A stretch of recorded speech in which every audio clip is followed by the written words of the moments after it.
Hello বন্ধুরা, English বলা ও লেখার ক্ষেত্রে ভয় পাচ্ছ? তাহলে চলো আমরা কিছু নিয়ম জেনে নেই।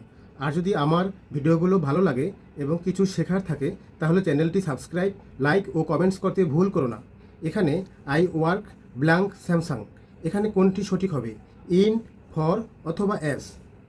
কোনো স্পেসিফিক ফিল্ডের আগে ইন বসে। ফর, কোম্পানি অথবা অর্গানাইজেশনের পূর্বে ফর বসে। অ্যাজ, অ্যাজ ব্যবহার করা হয় কোনো জব পজিশনের পূর্বে। এখানে স্যামসাং একটি কোম্পানি, সুতরাং কারেক্ট অ্যান্সার হলো ফর।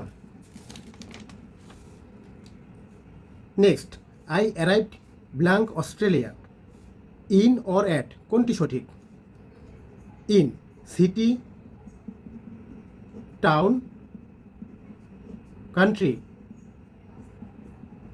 বা কোনো লার্জ জায়গার পূর্বে ইন বসে।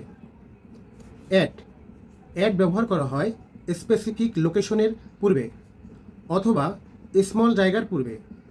এখানে অস্ট্রেলিয়া একটি দেশ, সুতরাং সঠিক উত্তর হবে ইন।